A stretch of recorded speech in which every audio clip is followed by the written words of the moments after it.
Hello, नमस्कार। मैं आपका चैनल में स्वागत करता हूं। आशा है आप लोग अच्छा होंगे और एंजॉय कर रहे होंगे, पढ़ रहे होंगे। ओके, हम लोग मैनेजमेंट अकाउंटिंग पढ़ रहे हैं। मैनेजमेंट अकाउंटिंग में बजट पढ़ चुके हैं।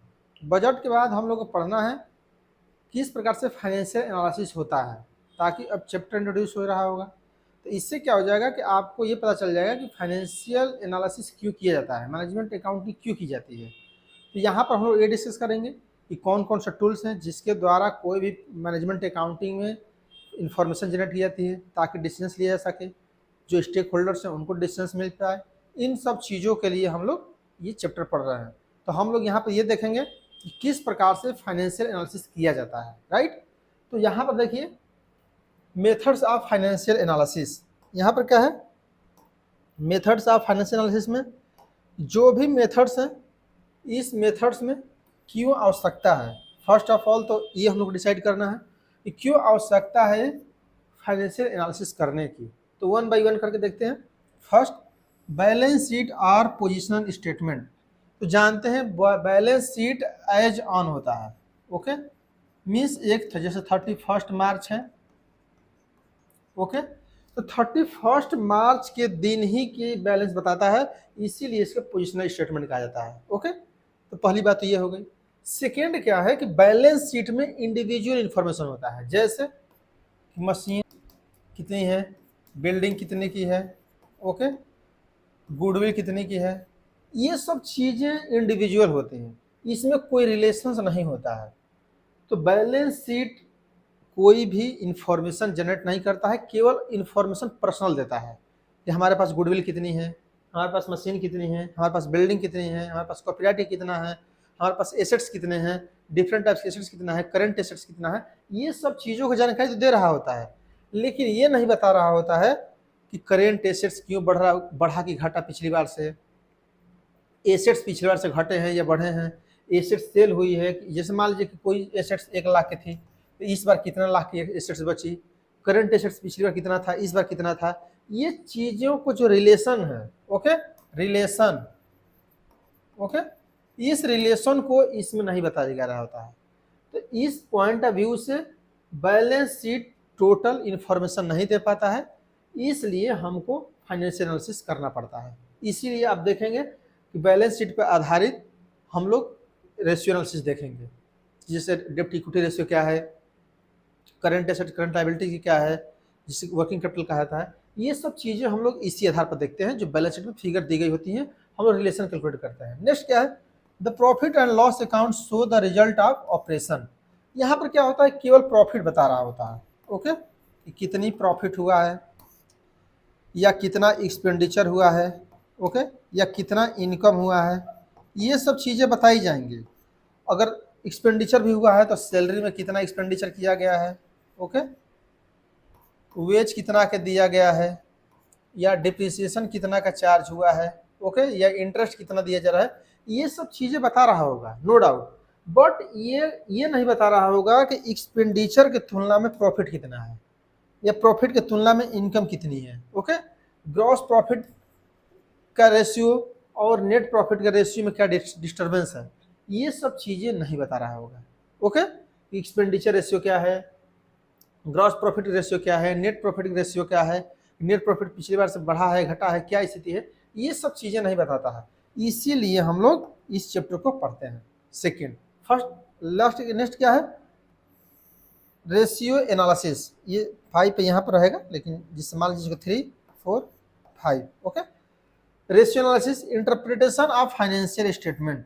तो हम रेशियो एनालिसिस में क्या करते हैं कि जो भी बैलेंस शीट में, ओके, बैलेंस शीट में जो इन्फॉर्मेशन होगा एंड प्रॉफिट लॉस अकाउंट में जो भी इन्फॉर्मेशन होते हैं, इन्हीं के आधार पर हम लोग रिलेशन देखते हैं, ओके, कि एक संपत्ति से दूसरे संपत्ति के बीच में क्या संबंध है, एक प्रॉफिट के दूसरे प्रॉफिट के बीच में क्या संबंध है, या कुछ मिक्स भी होंगे जो कंपोजिट होंगे, कि कुछ इन्फॉर्मेशन टीएल अकाउंट से लिए जा रहे होंगे, कुछ बैलेंस शीट से लिए जा रहे होंगे। तो ये सब चीज़ें हम लोग रेशियो एनालिसिस में देखते हैं, राइट। नेक्स्ट क्या है, fund flow statement. Fund flow statement क्या है कि जो भी ये चीज़ें हैं जिससे फंड का फ्लो, ऐसे समझिए कि जैसे मान लीजिए कि एसेट्स इंक्रीज कर गया। तो यहाँ पर ये देखना है कि जो एसेट्स की वृद्धि हुई है क्या किसी को सेल करके हुआ है एसेट्स का, या प्रॉफिट में से किए हैं, ओके, या डिविडेंड को डिस्ट्रीब्यूट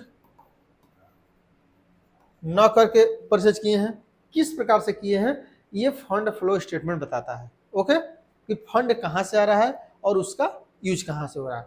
इसीलिए फंड फ्लो स्टेटमेंट में हम लोग sources of funds and uses या एप्लीकेशन ऑफ फंड्स बनाते हैं कि सोर्स कहाँ से है, कहाँ से स्रोत है, कहाँ से आ रहा है, ओके, और कहाँ पे ये उपयोग हो रहा है, ओके, ये चीज़ें हम लोग देख रहे होते हैं। तो फंड फ्लो स्टेटमेंट इसलिए पढ़ रहे होते हैं, और ये भी किस पर डिपेंड होता है, बैलेंस शीट और प्रॉफिट लॉस पर। ये भी ध्यान रखिए, ये भी किस पर होगा, बैलेंस शीट पर डिपेंड होगा। नेक्स्ट क्या है, कैश फ्लो। अब जानते हैं कि कैश बहुत इंपॉर्टेंट चीज़ है कोई भी वर्ल्ड के लिए, कोई भी व्यवसाय के लिए। तो कैश का फ्लो कैसा हो रहा है, change in cash position of the two date, अर्थात प्रीवियस ईयर मान लीजिए है, ओके, और करंट ईयर है, ओके, करंट ईयर, इसमें क्या चेंज आ रहा है, ओके, पिछली बार कैसे क्या स्थिति थी, इस बार कैसे क्या स्थिति थी, बैंक कैसे क्या स्थिति थी, इस बार बैंक कैसे, कैश इन हैंड की क्या स्थिति थी, कैश इन हैंड की क्या स्थिति थी, ये सब चीज़ें हम लोग इसमें देख रहे होते हैं। तो ये पूरी कारण, इसी सब कारण के कारण हम लोग फाइनेंशियल एनालिसिस करते हैं। तो आई थिंक आप लोग को पॉइंट क्लियर हो चुका होगा कि हम लोग फाइनेंशियल एनालिसिस में ये सब चीज़ों को हम लोग पढ़ रहे होते हैं कि रेशियो एनालिसिस देखेंगे, फंड फ्लो स्टेटमेंट देखेंगे, कैश फ्लो स्टेटमेंट देखेंगे, ये सब चीज़ें हम लोग देखेंगे, ओके। नेक्स्ट क्या है, प्रिंसिपल टूल्स ऑफ एनालिसिस, सिद्धांत क्या है, ओके, कंपैरेटिव फाइनेंशियल एनालिसिस या हॉरिजॉन्टल, ओके, कंपैरेटिव या हॉरिजॉन्टल। हॉरिजॉन्टल मींस कि जैसे मान लीजिए कि बैलेंस शीट है, ओके, तो बैलेंस शीट में क्या होगा, मान लीजिए कि 2023 का 2024 का, तो जब इस प्रकार की एसेट्स, मान लीजिए कोई है एसेट्स, तो एसेट 2023 में क्या थी, 2024 में क्या था, जब हम इस प्रकार से तुलना करते हैं तो that is comparative financial analysis या हॉरिजॉन्टल एनालिसिस कहा जाता है। आर यू ओके, तो यहाँ पे समझ गए। नेक्स्ट क्या है, कॉमन साइज स्टेटमेंट या वर्टिकल एनालिसिस या 100% स्टेटमेंट। अब यहाँ पर क्या है, सिंपल सा, यहाँ पर कंपैरेटिव नहीं होगा। अब यहाँ पर क्या होगा, जैसे मान लीजिए कि एसेट्स, टोटल एसेट्स मान लीजिए कि 100 रुपये है, फॉर एग्जाम्पल मान लिया जाएगा, सबको 100 रुपये मान लिया जाएगा, और मान लीजिए कि ये 10 रुपये था, ये 30 रुपये था, ये 40 था, ये 30 था, ओके, तो इसी के आधार पर सभी को 100 में डिवाइड कर दिया जाएगा। अगर मान लीजिए कि सभी एसेट्स मान लीजिए कि 500 करोड़ का था, ओके, तो 500 करोड़ को जब एसेट्स, इसको 100 में 100 मान लिया जाएगा। अब देखा जाएगा कि 100 के अनुसार कोई भी एसेट्स कितना है, ओके, जब इस प्रकार से देखते हैं, मीन्स ऐसे समझिए कि उस 100 में इसका योगदान कितना है, परसेंटेज के अनुसार देखते हैं, तो इसको कहा जाता है कॉमन साइज स्टेटमेंट या वर्टिकल एनालिसिस। तो इससे क्या होता है, कॉमन साइज में 100 पर देख ले रहे हैं सब कुछ, कितना भी संपत्ति होगी उस टोटल संपत्ति को 100 ले लेंगे, यदि कोई लायबिलिटी होगी टोटल लायबिलिटी को 100 ले लेंगे, और जो उसमें डिफरेंट टाइप की लायबिलिटी होंगी उसको 100 में डिवाइड करेंगे, जिसका जितना पर्सन होगा, ओके। तो इस टाइप के एनालिसिस कहा जाता है वर्टिकल एनालिसिस, ओके। नेक्स्ट क्या है, ट्रेंड्स परसेंटेज। और ट्रेंड्स परसेंटेज में क्या है कि परसेंटेज की ट्रेंड क्या चल रही है, ओके, परसेंटेज की ट्रेंड्स क्या है, जो पिछले साल ट्रेंड क्या था, इस बार ट्रेंड क्या है, इसको परसेंटेज क्या आता है। और नेक्स्ट है फाइनेंशियल रेशियो एनालिसिस। तो फाइनेंशियल रेशियो एनालिसिस जानते ही हैं कि टू फिगर के बीच में, ओके, क्वांटिटेटिव जो फिगर है, क्वांटिटेटिव फिगर है, उनके बीच में रिलेशन दिखाता है, ओके, रिलेशन। तो फाइनेंशियल रेशियो एनालिसिस में हम लोग रिलेशंस देखते हैं, जो कि ये तो पूरा चैप्टर ही है, तो इसलिए इसको तो हम लोग 1 बाय 1 करके पढ़ेंगे ही। नेक्स्ट क्या है, अब देखिए कुछ चीज़ें मैं बता दे रहा हूँ, क्योंकि हो सकता है कि कुछ लोग ऐसे भी वीडियो को देख रहे हों जो कि नॉन कॉमर्स वाले हों, जैसे MBA में हैं, तो कुछ लोग MBA से आ जाते हैं, तो MBA हो सकता है कॉमर्स से BCom ना किए हों, इंटर ना किए हों, लेकिन हम लोग तो मान लीजिए कि इंटर भी कॉमर्स थे, BCom भी कॉमर्स थे, तो हम लोग को तो ब्लड में कॉमर्स घूम रहा है, इसलिए हम लोग को दिक्कत ये सब चीज़ें नहीं है, लेकिन देखना सबको है, ओके। तो बैलेंस शीट या पोजिशनल स्टेटमेंट, देखिए एज ऑन क्यों लिखा जाता है, क्योंकि इसी दिन के लिए, इसीलिए इस बात का ध्यान रखिए, एज ऑन लिखा जाता है। ओके, ये नहीं लिखा जाता फॉर द असेसमेंट ईयर, इस टाइप का कुछ नहीं लिखा जाएगा। ओके, यहाँ पर क्या है देखिए, फर्स्ट पर हमेशा ध्यान रखिए एसेट्स लाइबिलिटी है। ओके, आफ्टर दैट एसेट्स लिखा जाता है। फर्स्ट पर क्या होगा, ये लाइबिलिटी, लाइबिलिटी, ये लाइबिलिटी पूरी है। लाइबिलिटी में शेयर होल्डर फंड है, शेयर कैपिटल है, रिजर्व एंड सरप्लस है, नॉन करंट लाइबिलिटीज है, long term provisions, current liabilities है, short term borrowings, trade payable, other current liabilities, short run. तो इसको याद रख लीजिएगा। ओके, जब फंड फ्लो पढ़ेंगे जरूरत पड़ेगी, जब हम लोग रेशियो एनालिसिस पढ़ेंगे इसकी जरूरत पड़ेगी।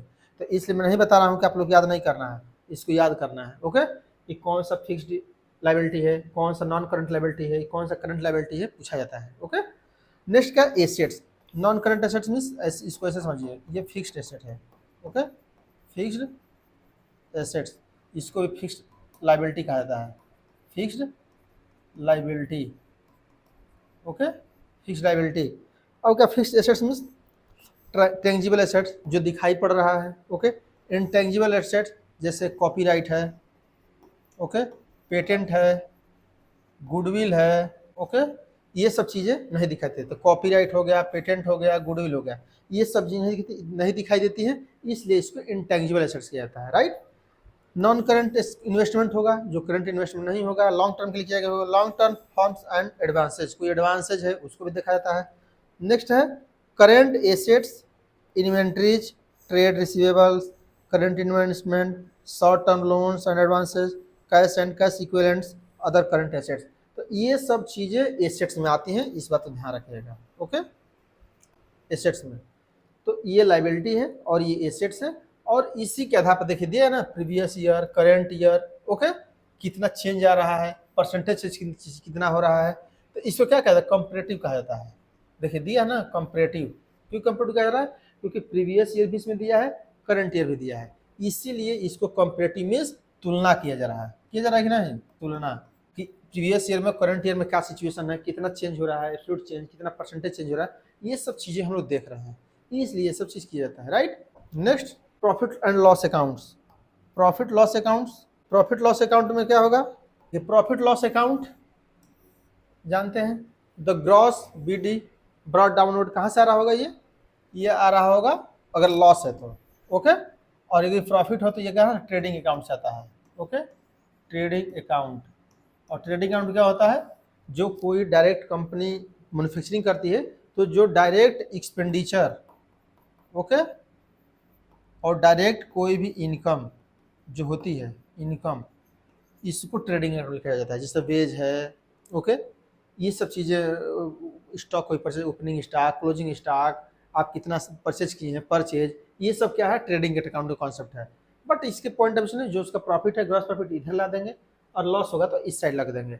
लेकिन उसके बाद जैसे to salary, rent, receipts, office lights, printing, insurance, postage, general expenses, miscellaneous expenses, salary to staff, commission charge, advertising expenses, carriage outward, bad debts, packing expenses, interest on loan, discount allowance, depreciation, repairs and machine, loss on sale of assets, provisions for bad debts, net profit.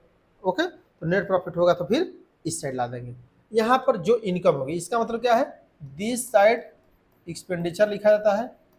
Okay, expenditure, और this side क्या लिखा जाता है, income.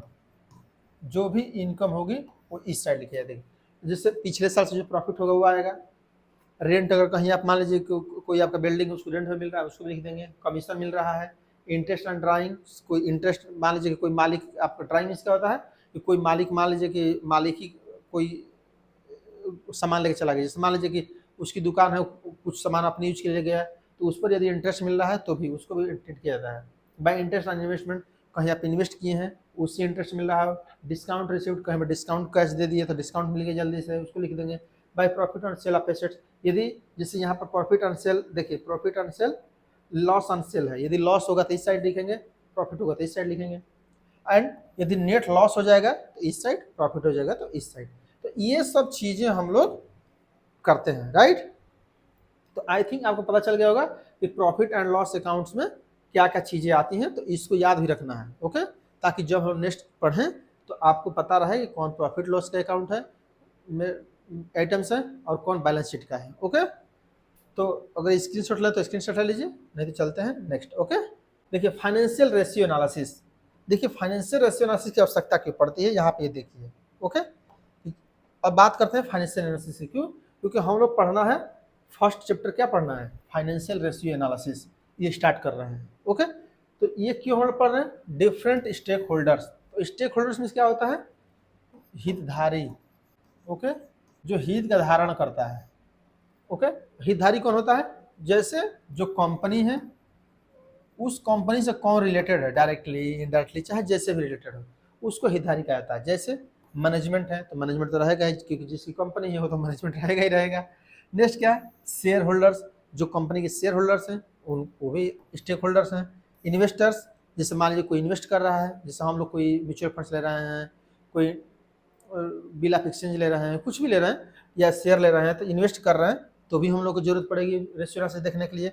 जो creditors हैं, जो लेनदार हैं, उनको भी देखना पड़ता है, जो हमारे लायबिलिटी दे रहे हैं हम कंपनी को, उनके लिए भी है, और गवर्नमेंट के लिए भी जरूरी है कि रेशियो एनालिसिस देखते रहे किसका कितना प्रॉफिट हो रहा है, कितना लॉस हो रहा है। ये सब चीज़ें क्या है, स्टेक होल्डर है, और इन्हीं के पॉइंट ऑफ व्यू से हम लोग फाइनेंशियल रेशियो एनालिसिस की स्टडी करते हैं। राइट, इसका मतलब क्या है, ये हम लोग डिफरेंट स्टेक होल्डर हैं और इन्हीं सब कारण हम लोग फाइनेंशियल रेशियो एनालिसिस स्टडी कर रहे हैं। राइट, अब देखिए फंड फ्लो स्टेटमेंट, डिटेल पढ़ लेते हैं फंड फ्लो स्टेटमेंट के बारे में। ओके, देखिए फंड फ्लो स्टेटमेंट क्या है, क्योंकि देखिए मैं सोच रहा हूँ कि चैप्टर पढ़ाने से पहले कुछ ओवरव्यू क्लियर हो जाए। ओके, रेशियो एनालिसिस क्या होता है, फंड फ्लो स्टेटमेंट क्या होता है, ये सब चीज़ें। ओके, तो देखिए फंड फ्लो स्टेटमेंट क्या है, fund flow statement show the change in assets, liabilities and shareholders equity between two dates of balance sheet. अर्थात दो बैलेंस शीट डेट, मान लीजिए प्रीवियस ईयर है, करेंट ईयर है। ओके, इस करेंट ईयर में एसेट्स में क्या चेंज हो रहा है, लायबिलिटी में क्या चेंज हो रहा है, शेयर होल्डर की जो इक्विटी है, इक्विटी शेयर है, उसमें क्या चेंज आ रहा है, ये सब चीजें हम लोग फंड फ्लो स्टेटमेंट में देखते हैं। ओके, नेक्स्ट क्या है, what does the fund flow statement describe, क्या डिस्क्राइब करता है, फंड फ्लो स्टेटमेंट क्या डिस्क्राइब करता है, the change in assets, means assets में क्या चेंज हो रहा है, लायबिलिटी में क्या चेंज हो रहा है, ओनर्स इक्विटी में क्या चेंज हो रहा है, resulting of financial and investment transaction during the period. तो ड्यूरिंग द पीरियड में इन्वेस्टमेंट ट्रांजेक्शन से क्या चेंज आ रहा है, आप करेंट जो एसेट्स है, ओके, तो करेंट लायबिलिटी का भुगतान कर रहे हैं कि शेयर इशू करके कर रहे हैं, ये सब चीज़ें इसमें देखी जाती हैं। ओके, कि करंट से करंट का भुगतान कर रहे हैं, करंट लायबिलिटी का भुगतान करंट एसेट से कर रहे हैं, कि करंट लायबिलिटी का भुगतान एसेट सेल करके कर रहे हैं, कि शेयर होल्डर को ले करके कर रहे हैं, शेयर होल्डर से पैसा लेके कर रहे हैं, ये सब चीज़ें इसमें डिसाइड हो रही होती हैं। Right, second, various way in which the financial resources of the company have been used during the period. तो क्या है, वेरियस फाइनेंशियल रिसोर्सेज है जिनको देखा था during period. Example, purchase fix assets like plant, जैसे अब देखिए एग्जाम्पल है तो समझ में आएगा फंड फ्लो क्यों बना रहा है। जैसे purchase fix assets like plant, मान लीजिए कि कोई प्लांट आप परचेज कर रहे हैं। ओके, कोई प्लांट है, ओके, कोई प्लांट आप परचेज कर रहे हैं, फिक्स एसेट, एंड मशीनरी, मान लीजिए मशीनरी भी चेंज कर रहे हैं। Okay, machinery, furniture, ETC, to redeem debenture, to pay dividends to share holder and so on. इसका मतलब कि आप रिडीम कर रहे हैं, डिवेंचर का भुगतान कर रहे हैं, या कोई फर्नीचर परचेज कर रहे हैं, ये सब, या डिविडेंड पेड कर रहे हैं, ये सब चीज़ें भी फाइनेंशियल एनालिसिस में या फंड फ्लो में दिखाई पड़ता है। ओके, कि आप कर क्या रहे हैं, क्योंकि आप फंड का फ्लो किधर हो रहा है। ओके, इनफ्लो हो रहा है, आउटफ्लो हो रहा है। यहाँ पर बेसिकली क्या देखा जाता है, इनफ्लो, इनफ्लो एंड आउटफ्लो, अर्थात फंड का इनफ्लो हो रहा है, हमारे पास आ रहा है, फंड जा रहा है, ये सब चीज़ों को सारने के लिए हम लोग फंड फ्लो स्टेटमेंट देखते हैं। ओके, नेक्स्ट है कैश फ्लो स्टेटमेंट। अब कैश फ्लो जानते ही हैं कि कैश फ्लो स्टेटमेंट का किसमें बनता है, एक अकाउंटिंग स्टैंडर्ड 3 में। ओके, और इसकी आवश्यकता क्या है, यदि 50 करोड़ से ज़्यादा आपका टर्नओवर हो जाए, टर्नओवर, ओके, टर्नओवर ज़्यादा हो जाएगा तो आपको कैश फ्लो स्टेटमेंट बनाना कंपलसरी हो जाता है, ये बात याद रखिएगा। Cash flow statement provide information about major source of cash inflow and cash outflow during the year. तो मैंने जैसे फंड का भी होता है तो फंड का भी आउटफ्लो इनफ्लो होता है, इसका भी inflow, okay, and outflow, okay, ये सब चीज़ें डिसाइड हो रही होती है। नीड अकाउंटिंग स्टैंडर्ड आवश्यकता कब पड़ती है? देखिए यहाँ पे, एक company listed of stock exchange, तो यहाँ पर कंपलसरी क्या है कि स्टॉक एक्सचेंज में लिस्टेड हो, लिस्टेड मीन्स उसके पास शेयर हो, ऐसा समझिए, ओके, क्योंकि शेयर होगा तो स्टॉक एक्सचेंज लिस्टेड होगी, लिस्टेड होगी तो विथ ए टर्नओवर 50 करोड़, यदि 50 करोड़ है plus has to be prepare a cash flow statement every year, means यदि 50 करोड़ से ज़्यादा है तो उसको कैश फ्लो स्टेटमेंट प्रत्येक वर्ष तैयार करना पड़ता है, ओके। और चीज़ें तो हम लोग आगे देखेंगे, सेपरेटली चैप्टर कोई वीडियो देखना पड़ेगा, न्यूमेरिकल देखेंगे, ओके। तो ये था एक ओवरव्यू। जब हम लोग अगली बार मिलेंगे तो रेशियो एनालिसिस चैप्टर स्टार्ट करेंगे, ओके। रेशियो एनालिसिस क्या है, उसके डिफरेंट टाइप्स के न्यूमेरिकल देखेंगे, तो कम से कम 2-3 क्लास तो उस पर आराम से चलेगी। तो आई थिंक आप लोग ये समझ में आ गया होगा कि फाइनेंशियल एनालिसिस मेथड्स क्या होते हैं। बेसिकली हम लोग इसमें क्या पढ़े हैं, मेथड्स कि फाइनेंशियल एनालिसिस की मेथड्स क्या हैं और कौन कौन से मेथड है, बैलेंस शीट है, प्रॉफिट लॉस अकाउंट है, फंड फ्लो है, कैश फ्लो है, रेशियो एनालिसिस है, ये सब चीज़ें हम लोग फाइनेंशियल एनालिसिस के लिए यूज करते हैं। तो हम लोग नेक्स्ट मिलते हैं रेशियो एनालिसिस के साथ, तब तक देखते रहिए, खुश रहिए, मस्त रहिए, okay. Thank you for watching.